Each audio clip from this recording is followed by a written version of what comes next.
সাল্লাল্লাহু আলাইহি ওয়াসাল্লাম।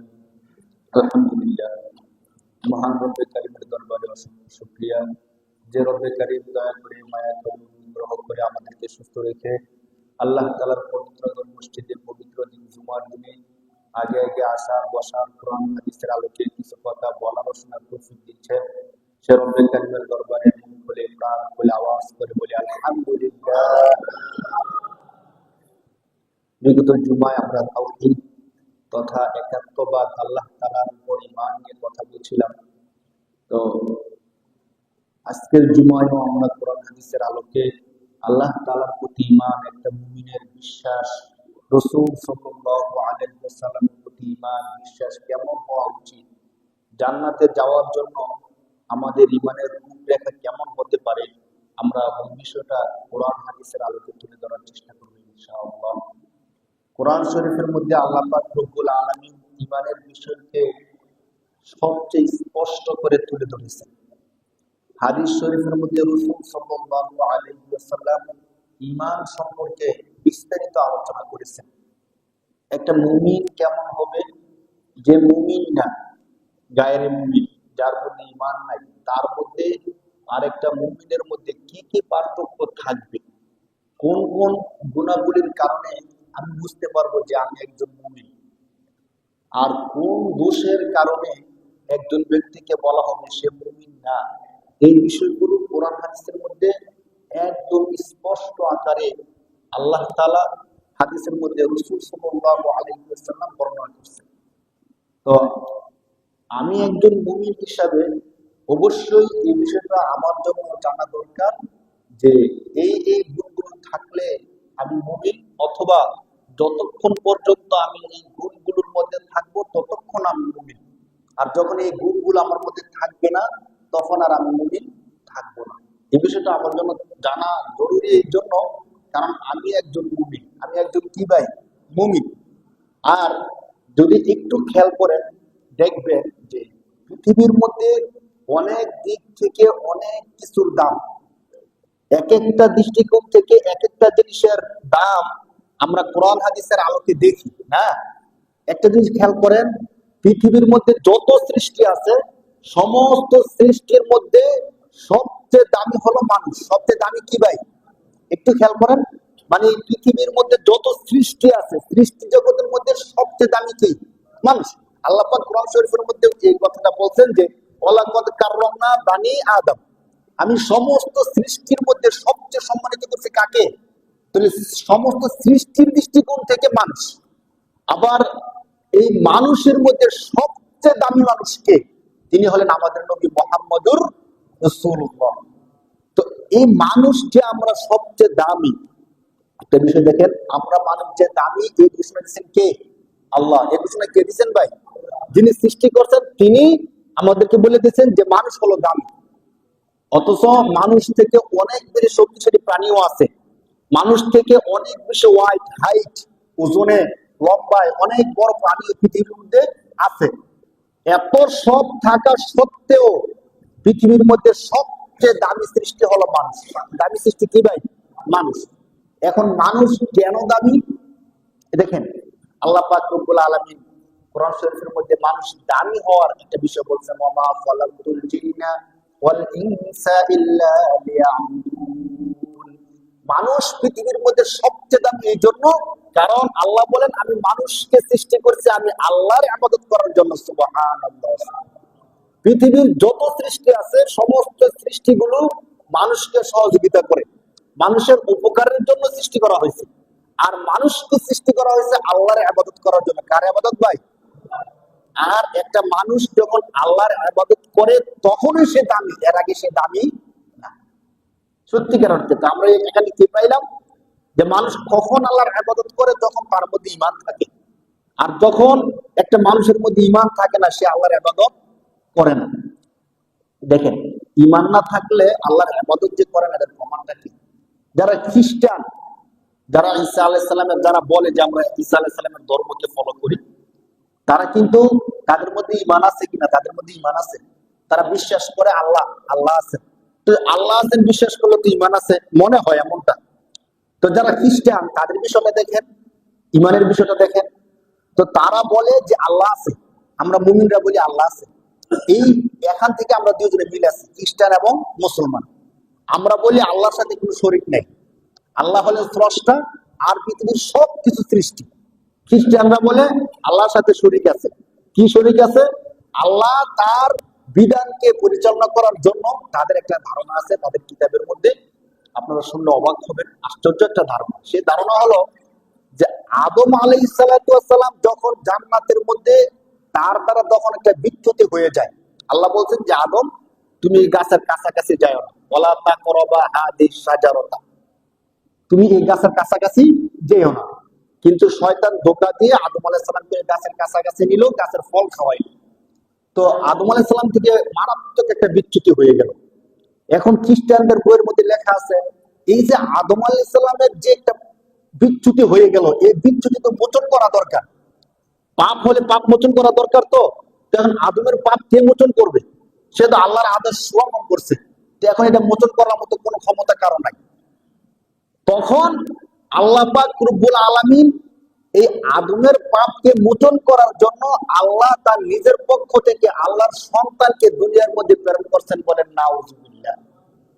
খ্রিস্টানদের ধারণা এখানেই তাদের সাথে আমাদের সাথে পার্থক্য। তারা বলে যে আদম আলাইহিস সালামের পাপ মোচন করার জন্য আল্লাহ কাকে পাঠাইছে? আল্লাহর সন্তান ঈসা আলাইহিস সালামকে পাঠাইছে। নাউজুবিল্লাহ। মানে তাদের ধারণা হলো ঈসা আলাইহিস সালাম কার সন্তান? তাদের এটা ধর্মের একদম রেওয়াজ। আমরা যেমন নবীকে 100% মানি, আল্লাহকে 100% মানি, তারা এটা মানে যে ঈসা আলাইহিস সালাম কার পুত্র? আল্লাহর পুত্র। তারা এটা বলে যেহেতু ঈসা আলাইহিস সালামের দুনিয়াতে বাপ নাই, মা আছে, তাহলে বাবাকে তারা বলে আল্লাহ। নাউজুবিল্লাহ। তো তারা, আমরা বলি আল্লাহর সাথে কোনো শরীক নাই, তারা বলে আল্লাহর সাথে কি আছে? শরীক আছে। কি শরীক আছে? এই যে ঈসা আলাইহিস সালাম আল্লাহ তাআলার পুত্র। যার কারণে আমরা বলি যে তাদের ঈমান নাই। তাদের কি নাই? ঈমান নাই। ঈমান নাই কেন? আল্লাহ তাআলা বলছে আমার কোন শরীক নাই, লা শারীকা লাহ। আর তারা বলে আল্লাহর শরীক আছে। তো দেখেন, আল্লাহকে বিশ্বাস করা সত্ত্বেও তারা বেঈমান। আমরা অনেক সময় মনে করি কি যে আল্লাহকে বিশ্বাস করে সেই মনে ইমানদার বা তার মধ্যে ইমান আছে, একটা ধারণা। তো এমন অনেক উদাহরণ দৃষ্টান্ত আপনি পাইবেন যে সে আল্লাহকে বিশ্বাস করে কিন্তু তার কোনো কি নাই? ইমান নাই। কারণ আল্লাহকে বিশ্বাস করতে হবে আল্লাহর কথা মতো। আল্লাহকে বিশ্বাস করতে হবে কিভাবে ভাই? আল্লাহর কথা মতো। আমি যদি আল্লাহকে বিশ্বাস করি আমার ধারণা মতো অথবা আমার পৌত্তলিকতার ধারণা মতো, তাহলে আমার ইমান থাকবে না। ইহুদিরা, যদি আপনি বলেন যে আল্লাহকে বিশ্বাস করলে ইমান আছে, ইহুদিরা তো ধারণা করে যে আল্লাহ আছে। আপনি অনেক হিন্দু পাবেন যারা কি বলে আল্লাহ আছে। শুধু হিন্দুরা বলে এতটুক না, কোরআন শরীফের কয়েক আয়াতের মধ্যে আল্লাহ বলতেছেন যে হে নবী, আপনি মুশরিকদেরকে, যারা আপনার সাথে আছে মুশরিক, আমাকে বিশ্বাস করে না বা আমার দ্বীন মানে না, তাদেরকে জিজ্ঞেস করেন যে মান খালাকাহুল্লাহ, মান খালাকা, তোমাদেরকে কে সৃষ্টি করছে? তখন তারা জবাবে কি বলে? লা ইয়াকুলুন্নাল্লাহ। তারা বলে অবশ্যই কে আমাদেরকে সৃষ্টি করছে। তাহলে তৎকালীন সময়ের মুশরিকদেরকে আল্লাহ রাসূল জিজ্ঞেস করতেছে, আচ্ছা বলো তো তোমাদেরকে কে সৃষ্টি করছে? তখন তারা বলতেছে আমাদেরকে কে সৃষ্টি করছে? আল্লাহ। হ্যাঁ, কোরআন শরীফে আল্লাহ বলতেছেন যে তারা এর জবাবে বলে যে আল্লাহ আমাদেরকে সৃষ্টি করছে। তো খেয়াল করে দেখেন, তারা আল্লাহ সৃষ্টি করছে এই কথা বলা সত্ত্বেও তারা কাফের। তারা কি? কেন কাফের? কারণ তারা বলতো যে আল্লাহ আমাদেরকে সৃষ্টি করছে, আল্লাহ আমাদের রব, ঠিক আছে, কিন্তু আল্লাহকে সরাসরি পাওয়া যায় না। তাহলে আল্লাহকে কিভাবে পেতে হবে? আল্লাহকে পেতে হলে আল্লাহর কিছু মূর্তি তৈরি করতে হবে, আল্লাহর কিছু আকৃতি আমাদের সামনে থাকতে হবে। যদি আল্লাহর কিছু আকৃতি আমাদের সামনে থাকে, তখন আল্লাহকে পাওয়া, আল্লাহর ইবাদত করা সহজ। বলেন নাউজুবিল্লাহ। তখন তারা এই মূর্তিগুলো বানাইলো, এই মূর্তিগুলো কাবা শরীফের মধ্যে ঢুকাইলো। কেন? এই মূর্তিগুলোর, তখন তাদেরকে বলা হইতো যে তোমরা মূর্তির পূজা করো, মূর্তির ইবাদত করো। তো তারা বলে আমরা মূর্তির পূজা করি না। তো কিসের পূজা করো? মূলত আমরা করি আল্লাহর পূজা। মূলত কার পূজা করি? আল্লাহ। নাকি মূর্তিগুলোকে সাক্ষী রাখতেছি? কারণ কাউকে না কাউকে সাক্ষী রাখতে হবে। তো তাদের ধারণা অনুযায়ী আমি যে একটা কাজ করতেছি কেউ সাক্ষী নাই, তাহলে এটার কোনো ফলাফল আছে? নাই। তো আমি কাজ করতেছি, কাজে আমার কাজের সাক্ষী রাখতেছি এই মূর্তিগুলোকে, অথচ তারা খেয়াল করে না এই মূর্তিগুলোকে বানাইছে কে?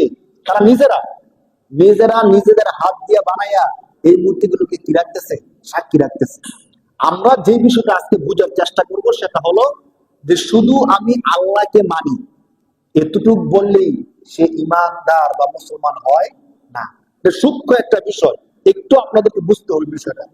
তাহলে যারা খ্রিস্টান তারা বলে আমরা আল্লাহকে মানি, আল্লাহ আছেন, এরপর তারা মুমিন না, এরপর তারা কিনা ভাই মুমিন না। যারা ইহুদি তারাও বলে আল্লাহ আছে, আল্লাহ সৃষ্টিকর্তা, এরপরও তারা মুমিন না। যারা হিন্দু তারাও বলে আল্লাহ আমাদেরকে সৃষ্টি করছেন, এরপরও তারা মুমিন না। কেন মুমিন না? কারণ একটাই কারণ, আল্লাহ যেভাবে মানতে বলছেন তারা সেভাবে মানে না। তারা মুমিন না হওয়ার কারণ কি ভাই? আল্লাহ যেভাবে মানতে বলছেন তারা সেভাবে আল্লাহকে মানে না।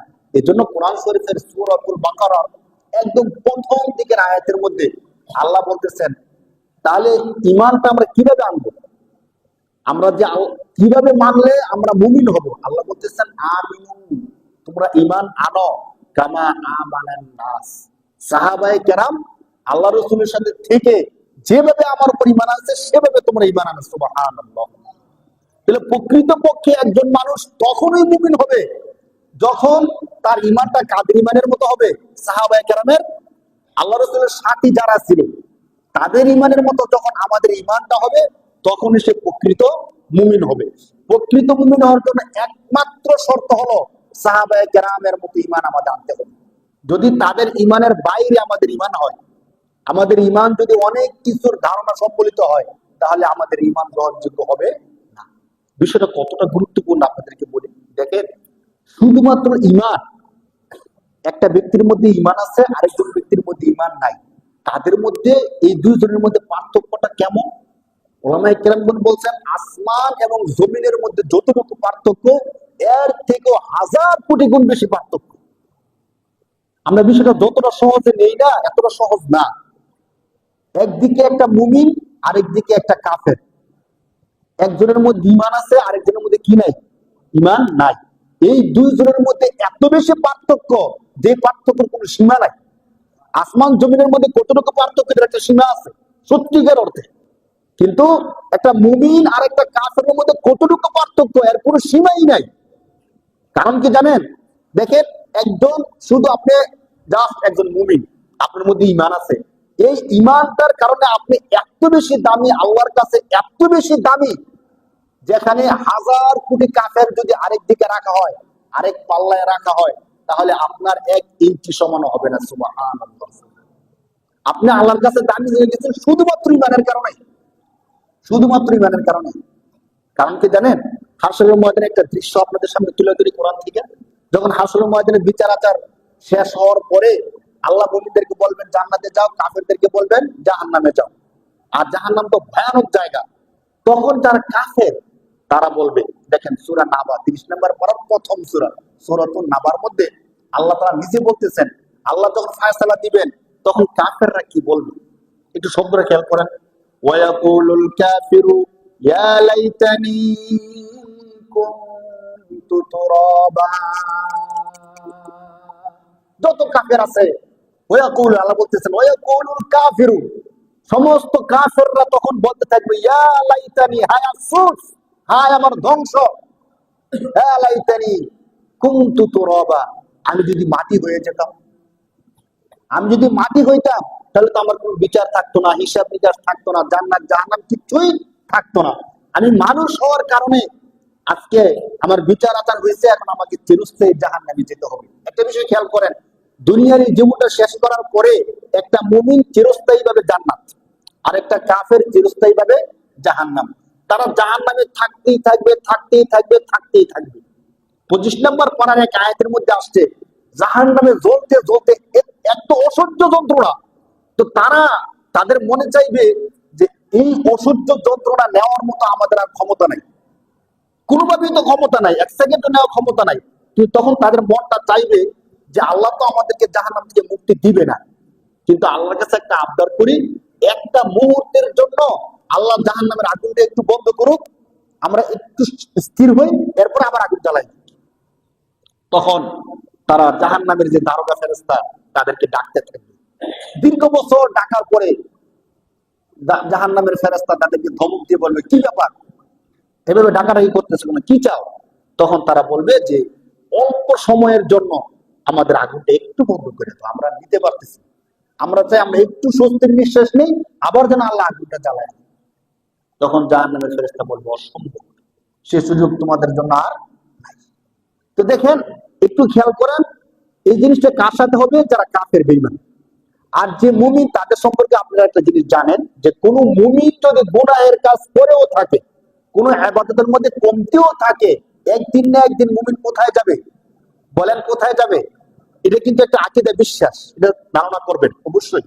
একজন মুমিন যার মধ্যে ঈমান আছে, সে মৃত্যুবরণ করার পরে যে অপরাধ করছে, এই অপরাধগুলো সাজা হবে। সাজা হওয়ার পরে একদিন না একদিন কোথায় যাবে? জান্নাতে যাবে। আর একটা কাফের, সে যত ভালো কাজই করুক, ঈমান নাই, ঈমানের বাহিরে গিয়ে সে কোনোদিন জিনা করে নাই, ব্যভিচার করে নাই, সুদ খায় নাই, ঘুষ খায় নাই। অনেক কাফের কিন্তু আছে, অনেক হিন্দু আছে, কোনো খারাপ কাজের মধ্যে যায় না সত্যিকার অর্থে। মানে পারিবারিক একটা শিক্ষা আছে, শিক্ষার কারণে কোনো অনৈতিক কাজের মধ্যে সে নাই, নৈতিক কাজের মধ্যে সে ছিল, কিন্তু তার কি নাই? ঈমান নাই। তার কি নাই বলেন? এই এমন একটা বেঈমান, সে সারা জীবন জাহান্নামের মধ্যে থাকবে, বলেন নাউজুবিল্লাহ। সারা জীবন কোথায় থাকবে? তাহলে তার মধ্যে একটা গুনাহগার মুমিন আর একটা ভালো কাফের, খেয়াল করেন, একটা গুনাহগার মুমিন আর একটা ভালো কাফেরের মধ্যে কত পার্থক্য! গুনাহগার মুমিন, তার গুনাহগুলো শেষ হয়ে গেলে আল্লাহ জান্নাত দিয়ে দিবেন। আর ভালো একজন কাফের, সে কোনো খারাপ কাজ করে নাই, কিন্তু আল্লাহকে মানে নাই, সে সারা জীবন জাহান্নামের মধ্যে থাকবে।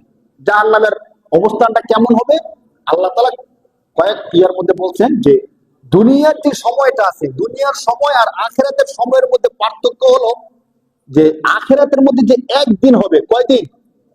আল্লাহ তাআলা বলতেছেন খামসিনা আলফা সানা মিম্মা তাউদ্দুন। দুনিয়ার মধ্যে তোমরা যে গণনা করো, ওই গণনা অনুযায়ী আখিরাতের দিনগুলো হবে দুনিয়ার 50,000 বছরের সমান। কত দিনের সমান বলেন? এই কথা কার? আল্লাহর কথাই কিন্তু আমরা বলতেছি। দেখেন, তাহলে দুনিয়ার 50,000 বছর সমান সমান আখিরাতের কয়দিন? একটু খেয়াল করেন হিসাবটা। দুনিয়ার 50,000 বছর সমান সমান আখিরাতে কয়দিন? একদিন। তাহলে আপনি আখিরাতে কতদিন জাহান্নামে চলবেন? যদি বলেন যে আমি শুধু একদিন জাহান্নামে চলবো, তাহলে দুনিয়ার কতদিনের সমান? 50। দুনিয়ার 50,000 বছরের সমান যদি হয়, দুনিয়ার মধ্যে আমরা বাঁচছি কত হাজার বছর? একটা মানুষ সর্বোচ্চ যে হায়াত পায়, সে এই দুনিয়ার মধ্যে কত হাজার বছর বাঁচে বলেন তো? আছে এমন কোন? এখন তো 120 বছর হইলে বলে যে সে 2 জনের হায়াত পাইছে। 60 বছর করে 60 120। কেউ যদি কোনোভাবে ধরেন 120 বছর হায়াত পেয়ে গেছে, বলে হ্যাঁ 2 জনের হায়াত পেয়েছে, 2 জনের হায়াত পেলে পাইছে। আর 80 বছর বাঁচলে অনেকে বলে এখনো মরে না, 80 বছর হয়ে গেছে। 100 বছরও না, কত বছর? 80 বছর। আর দুনিয়ায় 50,000 বছর হলে আখিরাতে হবে কত বছর? কতদিন? একদিন মাত্র। তাহলে যদি আখিরাতে আপনাকে 2 দিন জাহান্নামে জ্বালানো হয়, দুনিয়ার কত বছর? 1,00,000 বছর সমান। 50 আর 50 1,00,000 বছর। হিসাবটা একটু খেয়াল করে দেখেন। তা আমি আজকে যে বিষয়টা বোঝানোর বিষয়, সেটা হলো একটা মুমিনের এরপরও আশা আছে। একদিন হলে 50,000 বছর, 2 দিন হলে 1,00,000 বছর। এভাবে হাজার হাজার বছরের পরে একটা মুমিনের আশা আছে, কোনো না কোনো একদিন সে কি পাবে? মুক্তি পাবে।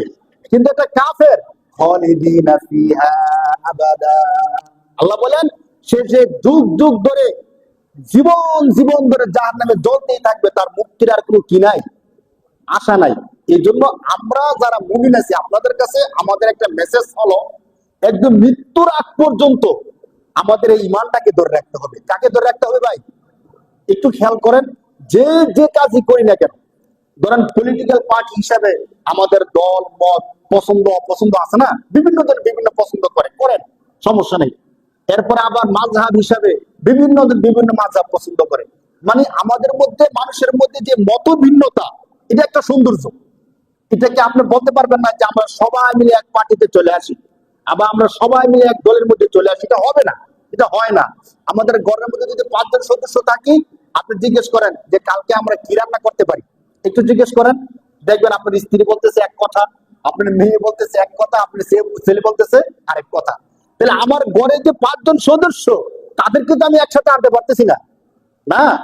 তো আমার ক্লাসে, আমার রুমে যারা থাকে, তাদেরকে আমি একসাথে আনতে পারি না। পুরো দেশকে, পুরো বিশ্বকে আমি একসাথে আনতে কি করে? এজন্য আমরা ওই বিষয়টা না যাই। আমরা বলি মানুষের মত পার্থক্য, মত ভিন্নতা এটা একটা সৌন্দর্য। যে যে মত পছন্দ করুক, থাকুক, কিন্তু দিন শেষে হিসাব হবে ইমানের। কার হিসাব হবে ভাই? বলেন কার হিসাব হবে? এই জন্য আপনাদেরকে আমি একটা মেসেজ দিই, আপনি যাই করেন, যেখানেই করেন, যার সাথেই করেন, যেভাবেই করেন, যতটুকুই করেন, আপনি চিন্তা করবেন এই কাজটা করার দ্বারা আমার ইমান নষ্ট হইতেছে কিনা, আমার ইমানের মধ্যে কোনো সমস্যা সৃষ্টি হইতেছে কিনা। যদি দেখেন যে আমার ইমানের সমস্যা সৃষ্টি হইতেছে, ভাই আল্লাহর ওয়াস্তে আপনি সাথে সাথে ছেড়ে দিন এই কাজটা করতে যায়েন না। কারণ একটা মুমিনের ইমানের দাম আসমান জমিনের যত বেশি দাম, এর থেকে হাজার বেশি কোটি দাম একটা মুমিনের ইমান। একটা মুমিনের কি ভাই? ইমানের সমান দাম আর কোনো কিছু নাই, সত্যিকার অর্থে আর কিচ্ছু নাই। এর জন্য যেই কাজই করেন আপনি দেখবেন যে আমার ইমান ঠিক আছে কিনা। যদি দেখেন যে না আমার ইমান ঠিক থাকতেছে না, তাহলে আমি এই কাজের মধ্যে নাই। আপনি যদি প্রকাশ্যে ঘোষণা করতে না পারেন, অন্তত অন্তর থেকে বলেন যে আমি তার সাথে নাই। যদি মনে করেন যে প্রকাশ্যে ঘোষণা করলে আমাকে হত্যা করে ফেলবে, হুমকি আসবে, তাহলে আপনি অন্তর থেকে বলেন যে সে যে কাজ করতেছে এই কাজটা করলে আমার ইমান নষ্ট হয়ে যাবে, অতএব আমি তার কাজের সাথে একমত না। এটা আপনাকে বলতে হবে মুমিন হিসাবে। কারণ দিন শেষে আমার কাছে সবচেয়ে বেশি গুরুত্বপূর্ণ কি? ইমান। কি গুরুত্বপূর্ণ ভাই? এই ইমানটা নিয়ে যদি মরতে পারি আমার সফলতা। আর যদি আমি ইমান ছাড়া মরি, ইমান হারা হয়ে মরি, আমার থেকে ব্যর্থ আর কেউ নাই ভাই। আপনাদেরকে বুখারী শরীফের একটা হাদিস শোনাই, হাদিসটা শুনলে আশ্চর্য হয়ে যাবেন। যদি একটা মুমিন কোন রকম তার ইমানটাকে টিকিয়ে রাখতে পারে, অনেক বড় আকারে না, অনেক সত্য ভাবে না, কোন রকম তার ইমানটা টিকিয়ে রাখছে, তার ফায়দাটা কেমন হবে? বুখারী শরীফের একটা হাদিস শুনেন। আল্লাহ রাসূল সাল্লাল্লাহু আলাইহি সাল্লাম বলেন, ইয়াদখুলু আহলুল জান্নাতি আল জান্নাতা ওয়া আহলুন নারি আন নার থুম্মা ইয়াকুলুল্লাহু তাআলা আখরিজু মান কানা ফি কলবিহি মিসকালু হাববাতিন মিন খারদালিন মিনাল ঈমান। আল্লাহ রাসূল বলেন, আল্লাহ তাআলা যখন হাসরের ময়দানে জান্নাতীদেরকে জান্নাতি দিয়ে দিবেন, জাহান্নামীদেরকে জাহান্নামে দিয়ে দিবেন, শেষ বিচার ফায়সালা সবকিছু শেষ। শেষ হওয়ার পরে ইয়াকুলুল্লাহু তাআলা, আল্লাহ তাআলা বলবেন, আখরিজু, বের করে নিয়ে আসো, মান কানা ফি কলবিহি মিসকালু হাববাতিন মিন খারদালিন মিনাল ঈমান। বুখারী শরীফের শব্দ। যার হৃদয়ের মধ্যে দুনিয়ায় থাকাকালীন সময়ে সরিষা দানা পরিমাণ ঈমান ছিল। কতটুকু ঈমান ভাই? সরিষা দানা তো সবচেয়ে ছোট্ট দানা না? হাদিসে এই শব্দ আসছে যে সরিষা দানা পরিমাণ ঈমান যার দিলের মধ্যে ছিল, তাকে জাহান্নাম থেকে তুলে নিয়ে আসে। হাদিসের শব্দগুলো দেখেন, ফায়ুখরাজুনা মিনহা, তখন জাহান্নামের ফেরেশতা যারা আছে তাকে, যাদের দিলের মধ্যে সরিষা দানা পরিমাণ ঈমান ছিল, অনেক বড় ঈমানদার না, হ্যাঁ, মধ্যম ঈমানদারও না, একদম নিম্ন পর্যায়ে ছোট্ট পরিমাণের ঈমানদার, তাদেরকে জাহান্নাম থেকে বের করে নিয়ে আসবে। তারা জাহান্নামের মধ্যে থেকে পড়তে পড়তে এমন হয়ে গেছে, হাদিসের শব্দ আসছে যে কদিস ওয়াদু, কালো কয়লার মতো হয়ে গেছে পড়তে পড়তে জাহান্নামের মধ্যে। তখন তাদেরকে জাহান্নাম থেকে তুলে নিয়ে আসবে, এনে ফায়ুখরাজুনা ফি ফায়ুলকাউনা ফি নাহরিল হায়াত, জান্নাতের মধ্যে নহরে হায়াত নামে একটা নহর থাকবে, ঝর্ণা থাকবে। আল্লাহ বলবেন ওই নহরে হায়াতের মধ্যে তাদেরকে নিক্ষেপ করো। ফায়ুলকাউনা ফি নাহরিল হায়াত ফায়ামবুতুনা কামা তামবুতুল হিব্বা। আল্লাহ রাসূল বলেন, যখন আবে হায়াত বা নহরে হায়াত নামক নহরের মধ্যে ওই সরিষা দানা পরিমাণ ঈমানদারকে নিক্ষেপ করা হবে, সে তখন এমন ভাবে সজীব হয়ে উঠবে, একটা যুবক, 30 বছরের যুবক যেমন শক্তিশালী হয়ে উঠে। আল্লাহ রাসূল দৃষ্টান্তরা দিতেছেন, যারা আন্তরিক এলাকায় ছিলেন তারা বুঝবেন যে যখন পানি ছাড়া হয় যে ড্রেন, ওই ড্রেনের পাশের যে গাছগুলো আছে না, এই গাছগুলো বেশি সজীব হয়। যারা চাষবাস করছেন তারা বুঝবেন, ড্রেনের পাশে যে গাছগুলো থাকে এই গাছগুলো অনেক সজীব হয়, মোটা তাজা হয়। আল্লাহ রাসূল ওই শব্দ নিয়ে আসছেন যে যখন তাদেরকে নিক্ষেপ করা হবে, তখন তারা ওই নহর থেকে বেরিয়ে আসবে এমন অবস্থায়, ড্রেনের পাশের গাছগুলো যেমন সজীব হয়, লতা পাতা গুলো ঠিক এমন সজীব অবস্থায় তারা ওই নহর থেকে বেরিয়ে আসবে। সুবহানাল্লাহ। এটা কিসের বরকতে ভাই? ইমানের বরকতে। কিসের বরকতে বলেন? এই জন্য আপনাদের কাছে আমার মেসেজ হলো, যা কিছুই করেন না কেন, ইমান যেন কেউ নষ্ট করতে না পারে। একদম 100% কোন জিনিস ইমানকে নষ্ট করে দিবে যখন বুঝতে পারবেন, সাথে সাথে ওই বিষয়টাকে আপনি বাদ দিয়ে দিবেন। কারণ আমি যে দল করতেছি, আমি যে মত করতেছি, আমি যে পথে চলতেছি, এই পথ যদি আমাকে বেঈমান বানায় দেয়, ওই পথে আমি থাকতে পারি না, কারণ আমার ইমান কি হয়ে যায়, নষ্ট হয়ে যায়। দেখেন অনেক কিছু আছে, ধরেন আমরা মনে করি না আমাদের ইমান নষ্ট হয়ে যাচ্ছে, কিন্তু সত্যিকার ইমানটা নষ্ট হয়ে যায়। আপনাদেরকে উদাহরণ দিই, যেমন প্রায় সময় আমি বলি, কোন ব্যক্তি যদি মাজারে গেল, মাজারে যাওয়ার পরে একটা সেজদা দিল, মাজারে গিয়ে কি দিল ভাই, মাজারে গিয়ে কি দিছে, সেজদা দিছে। এই সেজদা কপালকে নোয়ানোর জায়গায় একমাত্র আল্লাহ। কে ভাই? এই আল্লাহকে ছাড়া যদি কপাল আমি মাজারের মধ্যে লাগাইলাম, আমার ইমান শেষ, আমার ইমান কি। কিন্তু এখন প্রশ্ন হলো, ইমান যদি শেষ হয়ে যায়, এত দামি একটা ইমান, তা হাজার হাজার মানুষ মাজারে গিয়ে সেজদা দেয়। আমি নিজের চোখে দেখছি, মিরপুরে একটা মাজার আছে, কি মাজার যেন, শাহালি নাকি, ওই মাজারের মধ্যে মানুষ সেজদা দিতেছে। তো যে তারা সেজদা দেয় কেন? তারা কি এই জিনিসটা জানে না যে মাজারে সেজদা দিলে ইমান শেষ হয়ে যায়? সারা দেশের সমস্ত আলেমরা একমত, শুধু আমি না। আপনি এই মাসালা যে কোনো আলেমকে জিজ্ঞেস করেন, মাজারে সেজদা দিলে ইমান থাকবে কি থাকবে না, বলবে থাকবে। জিজ্ঞেস করে দেখেন, পরীক্ষামূলক। তো এখন সব আলেমরা বলা সত্ত্বেও কেন সেজদা দেয়? আসলে কেন সেজদা দেয় আমরা দেখি। এখন যারা মাজারের মধ্যে থাকে, সাংস্কৃতিক গোষ্ঠী নামে কিছু লোক আছে না, গান করে, উরুস করে মাজারের মধ্যে, বাউল নামে কিছু লোক আছে, গান বাজনা করে। তাদের কাছে একটা ব্যাখ্যা আছে, তাদের ব্যাখ্যা শুনলে এই সেজদা আর হারাম মনে হয় না। তারা বলে কি, দেখেন আল্লাহকে ছাড়াও সেজদা দেওয়া যায়। কিভাবে? ফেরেশতারা আদম আলাইহিস সালামকে সেজদা দিছে, আল্লাহকে না। কাকে সেজদা দিছে? ফেরেশতারা কাকে সেজদা দিছে? আদম আলাইহিস সালামকে। তো আদম আলাইহিস সালামকে যদি ফেরেশতারা সেজদা দিতে পারে, তো আমরা আমাদের বাবাকে সেজদা দিতে সমস্যা কোথায়?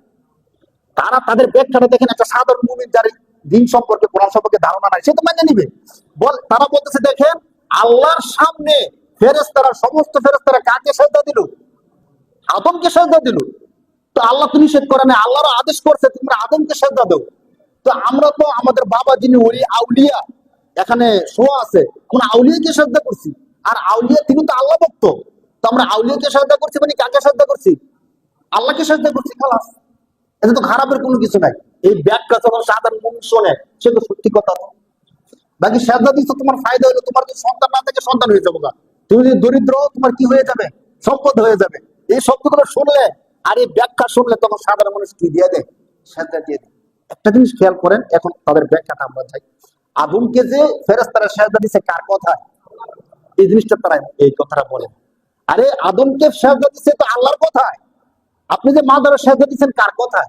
যে মানুষের কথা সেজদা দিচ্ছেন। যদি আল্লাহ বলতো যে তোমরা কাকে সেজদা দাও, মাজারে সেজদা দাও, আমরা সেজদা দিতাম। আল্লাহ রাসূল হাদিসের মধ্যে স্পষ্ট বলতেছেন, দুনিয়ায় যদি আল্লাহ তাআলা কাউকে সেজদা দেওয়ার অনুমতি দিত, সহিহ হাদিস, আল্লাহ রাসূল বলতেছেন, দেখেন দুনিয়ায় যদি আল্লাহ কাউকে সেজদা দেওয়ার অনুমতি দিত, তাহলে আমি সমস্ত নারীদেরকে বলতাম তোমরা তোমাদের স্বামীদেরকে সেজদা দাও। সুবহানাল্লাহ।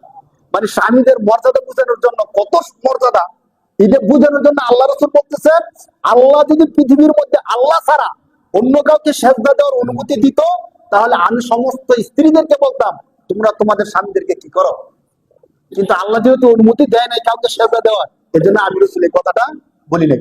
এই হাদিস কি প্রমাণ করে না যে আল্লাহকে ছাড়া আর কাউকে সেজদা দেওয়া যাবে না? তো দেখেন এখন সেজদা দিতেছে, ইমানটা শেষ হয়ে যেতেছে। বিশেষ করে এই মতের যারা আছে, তারা কিন্তু একটা হলো কোরআন হাদিস সম্পর্কে অজ্ঞ থাকে, কোরআন হাদিস সম্পর্কে তাদের এত বেশি ধারণা থাকে না। তখন সরল প্রাণ মুমিন যারা আছে, তাদেরকে সহজে তারা বুঝাইতে পারে, সহজে তারা বুঝাই ফেলে। আমি একদিন বাড়িতে শুয়ে আছি, তখন দেখি পার্শ্ববর্তী এলাকা থেকে মাইকে ঘোষণা করতেছে, এখন আপনাদেরকে শরীয়ত সম্পর্কে বিস্তর ধারণা দিবেন শঙ্কর দাস, বাউল শঙ্কর দাস। কে ধারণা দিবে বলেন? বাউল শঙ্কর দাস। শঙ্কর দাস কি মুসলমান না কাফের? তাহলে একটা হিন্দু মাইকে ঘোষণা করতেছে, এখন আপনাদেরকে শরীয়ত সম্পর্কে, শরীয়তে উন্নতি, শরীয়তের সম্পর্কে বিজ্ঞ, তো আপনাদেরকে শরীয়ত সম্পর্কে গানের মাধ্যমে বিস্তর শিক্ষা দিবেন বাউল শঙ্কর দাস। চিন্তা করে দেখেন, মানে একটা হিন্দু, সে আমাদের ইসলাম ধর্মের শরীয়ত সম্পর্কে কি বলবে? মানে সে নিজেরই তো শরীয়ত নাই। তখন তারা কি বলে? তখন তারা বলে যে আমরা শরীয়ত মানি না, আমরা মারিফত মানি। আমরা কি মানি ভাই? শরীয়ত না মানলে মারিফত মানে কেমনি? যদি আপনি বলেন যে আমি দুধ মানি না, ঘি মানি, দুধ মানি না, কি মানি, তাহলে সে কি চালাক না বোকা? আরে যদি দুধ না মানেন, ঘি আসে কোত্থেকে? যদি আপনি খাঁটি দুধ ঘি চান, তাহলে কি লাগবে? দুধ লাগবে। আপনি বলেন যে আমার দুধের দরকার নাই, দুধ আমি মানি না, আমার দরকার ঘি, আমি ঘি মানি, তাহলে আপনি তো বোকা। আপনি যদি বলেন যে আমি শরীয়ত মানি না মারিফত মানি, মারিফত কোত্থেকে আসবে শরীয়ত না থাকলে? শরীয়তের উপর চলতে চলতে চলতে চলতে একটা ব্যক্তি যখন 100% শরীয়ত মানে, তখন তার মধ্যে আসে মারিফত। তার মধ্যে কি আসে? মারিফত মানে কি? মারিফত মানে হলো আল্লাহর পরিচয়। মারিফত মানে কি বলেন? আল্লাহর পরিচয়। তো আল্লাহর পরিচয় তো আসবে শরীয়ত মানলে, কারণ শরীয়ত দিছে কে? আল্লাহ। তো যদি বলে তাদেরকে বলে আপনারা নামাজ পড়েন না কেন, তো শরীয়তের মধ্যে নামাজ আছে, মারিফতের মধ্যে কোনো কি নাই? নামাজ নাই। তখন নামাজ নামাজ কি পড়তে হবে? পড়তে হবে। আমরা মনে মনে নামাজ পড়ি। ভাই মনে মনে নামাজ পড়েন, আপনি মনে মনে খাইতে পারেন? যে তাদেরকে বলা হয় আজকে থেকে আপনাকে খানা দেওয়া হবে না, আপনি মনে মনে খাইয়ে ফেলবেন। যেহেতু মনে মনে নামাজ পড়ে ফেলতে পারেন, এত বড় বিজ্ঞ হয়ে গেছেন, আপনি মনে মনে খাবার খান, আজকে থেকে আর প্রকাশ্যে খানা খাবেন না। এগুলো অযৌক্তিক কথা। বিশেষ করে তাদের, যদি আপনি তাদেরকে নিয়ে রিসার্চ করেন, দেখবেন তাদের কোনো ধর্মই নেই। তারা না মুসলমান, না হিন্দু, না বৌদ্ধ, না খ্রিস্টান, আবার না এগুলো অস্বীকার করে। তারা কতক্ষণ আল্লাহর কথাও বলে, কতক্ষণ আবার বিভিন্ন দেব দেবীর কথাও বলে, এগুলো বলতে থাকে। যদি এমনটা না হতো, তারা যদি সত্যিকার ধর্মকে মানতো, তাহলে আপনারা দেখছেন না একদম ইদানিং সময়ে সোশ্যাল মিডিয়ায় যে বিষয়টা আসছে, যে বাউল সরকার, আবুল সরকার নামে যে ব্যক্তিটা বলছে যে আল্লাহ কতক্ষণ বলে আউয়ালু মা খালাকাল্লাহুল কলাম, আউয়ালু মা খালাকাল্লাহুল আরশ। আল্লাহ কতক্ষণ বলে যে আমি প্রথম সৃষ্টি করছি কলম, আবার বলে প্রথম সৃষ্টি করছে আরশ, আবার বলে প্রথম সৃষ্টি করছে নূর। তো নাউজুবিল্লাহ, তার ভাষায় সে বলতেছে যে আমি আল্লাহর কথার কোনো আগামাতা পাই না। আল্লাহ কি বলে এগুলো? বলেন নাউজুবিল্লাহ। সে শব্দটা আরো খারাপ করে বলছে, আমি ওই খারাপ শব্দটা বললাম না, আমি আগামাতা বললাম। তো সে, দেখেন, কোন ব্যক্তি যদি আল্লাহকে বিশ্বাস করে অন্য কিছু বাদ দেন, আল্লাহ সম্পর্কে এই কথাটা বলতে পারে যে আল্লাহ এখনকে এক কথা আরেকটু পরে কয় আরেক কথা, আমি তো আল্লাহর আগামাতা কোনো খুঁজে পাইতেছি না, নাউজুবিল্লাহ মিন যালিক। এই কথা কি একটা মানুষ বলতে পারে? তুমি বাউল ইসলাম ধর্ম মানো অথবা না মানো, মুসলমানদের আল্লাহকে নিয়ে কটূক্তি করার ক্ষমতা তো তোমাকে কেউ দেয় নাই, দিছে ভাই? বলেন। তুমি তোমার মতো গান করো। আবার এখন সমস্যাটা কি হয়েছে, যখন তাকে গ্রেফতার করছে, মানুষ যখন তার বিরুদ্ধে প্রতিবাদ করতেছে, এখন আরেক দল আসছে, তারা বলতেছে যে আমাদের সংস্কৃতি নষ্ট করে দিল, বাউলদেরকে ধ্বংস করে দিল, এই করলো সেই করলো।